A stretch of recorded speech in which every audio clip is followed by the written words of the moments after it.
जो सोने की गिरावट को लेकर भविष्यवाणी बताई गई है वह भी गहरे संकेत देती है। यदि हम वर्तमान स्थिति को ध्यान से देखें तो यह बात स्पष्ट होती है कि यह संकेत भी संत रामपाल जी महाराज के विषय में ही प्रतीत होता है, क्योंकि संत रामपाल जी महाराज के आदेशानुसार उनके करोड़ों अनुयायी स्वर्ण का उपयोग नहीं करते। दर्शकों, संत रामपाल जी महाराज इसका कारण बताते हैं कि जब धर्मपरायण राजा परीक्षित के राज्य में कलयुग ने अपने पैर पसारने चाहे तो कलयुग के प्रभाव से राज्य में अनिष्ट और अप्रिय घटनाएं होने लगीं। तब राजा परीक्षित ने धर्म की रक्षा हेतु कलयुग का विनाश करने का संकल्प लिया। मृत्यु को सामने देखकर भयभीत कलयुग राजा के चरणों में गिर पड़ा और करुण पुकार करते हुए प्राण भिक्षा मांगने लगा। राजा परीक्षित अत्यंत दयालु थे। उन्होंने उसे क्षमा कर दिया, परंतु कलयुग ने राजा से अपने रहने के लिए स्थान मांगे। तब राजा ने उसे केवल 4 स्थानों पर रहने की आज्ञा दी। पहला, जहां शराब का सेवन होता हो। दूसरा, जहां परस्त्री गमन अर्थात वेश्यावृत्ति हो। तीसरा, जहां जुआ खेला जाता हो। और चौथा, सोने में। समय का चक्र देखिए। एक दिन राजा परीक्षित वन में शिकार खेलने गए और अपने मार्ग से भटक गए। उस समय उनके सिर पर सोने का मुकुट सुशोभित था। कलयुग को अवसर मिल गया और वह एक सूक्ष्म मक्खी का रूप धारण करके उसी स्वर्ण मुकुट पर बैठ गया। मार्ग खोजते हुए राजा एक आश्रम में पहुंचे। वहां एक ऋषि अपनी गहरी समाधि में लीन थे। राजा ने उनसे नगर का मार्ग पूछा, परंतु समाधि में होने के कारण ऋषि मौन रहे।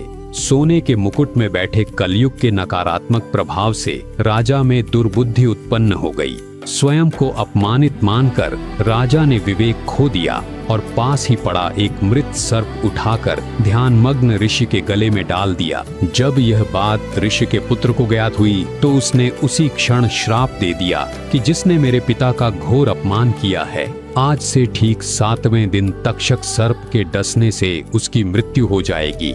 दर्शकों, इस दृष्टांत में एक बहुत बड़ा आध्यात्मिक रहस्य छिपा है। सोना केवल एक धातु या आभूषण नहीं है, यह कलयुग का वास स्थान है। जिसके शरीर पर या घर में सोने का वास होता है, वहां कलयुग अपनी नकारात्मक ऊर्जा, क्लेश और दुर्बुद्धि लेकर अवश्य प्रवेश करता है।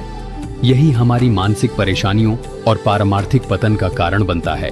दर्शकों, संत रामपाल जी महाराज का अपने सर्व शिष्यों को सख्त आदेश है, जो जुआ खेलेगा, जो व्यभिचार स्त्री पुरुष करेगा, जो शराब आदि नशीले पदार्थों का सेवन करेगा और स्वर्ण को घर पर रखेगा या अन्य तरीके से प्रयोग करेगा, उसको मिशन से निकाल दिया जाएगा और इस आदेश का सख्ती से पालन भी कराया जाता है। संत रामपाल जी महाराज हमें इसी शाश्वत सत्य से आगाह करते हैं। उनका प्रत्येक वचन और प्रत्येक दिशा निर्देश पूर्णतः शास्त्रानुकूल होता है। उनकी सफलता और सत्य मार्ग का यही रहस्य है कि वे मनमुखी साधना को छोड़कर शास्त्र प्रमाणित भक्ति विधान बताते हैं। इसीलिए वे अपने अनुयायियों को परहेज कराते हैं कि यदि इस माया रूपी कलयुग में शांति, सुख और परमात्मा की भक्ति का सच्चा आनंद प्राप्त करना है तो स्वयं को इन 4 वस्तुओं से मुक्त रखें। आपके पास या आपके घर में सोना नहीं होना चाहिए, क्योंकि जहां सोना है वहां कलयुग की छाया है। इसी प्रकार जहां शराब पीते हैं, जुआ खेलते हैं और व्यभिचार करते हैं, वहां पर भी कलयुग का प्रभाव रहता है, जो परेशानियों का महाकारण है। इसलिए संत रामपाल जी महाराज जी के भक्त न सोना पहनते हैं, न घर में संग्रह करते हैं, न ही शराब पीते हैं, न ही नशीली पदार्थों का सेवन करते हैं, न ही व्यभिचार करते हैं, न ही जुआ खेलते हैं। उनके लिए सोना मिट्टी के समान है तथा नशीली वस्तुएं प्रयोग करना, जुआ खेलना, व्यभिचार करना विष के समान है। जब किसी समाज की सोच बदल जाती है और वह भौतिक आडंबर से ऊपर उठ जाता है, तो स्वाभाविक है कि उस वस्तु का आकर्षण और मूल्य दोनों गिरते हैं। अर्थात यदि भविष्य में बड़ी संख्या में लोग परमात्मा के अवतार की शरण ग्रहण करेंगे और सोने को महत्व देना छोड़ देंगे, तो सोने की मांग घटेगी और उसका मूल्य भी गिरना स्वाभाविक है। यहाँ से श्री काशीनाथ मिश्र की भविष्यवाणी भी संत रामपाल जी महाराज की ओर संकेत करती प्रतीत होती है।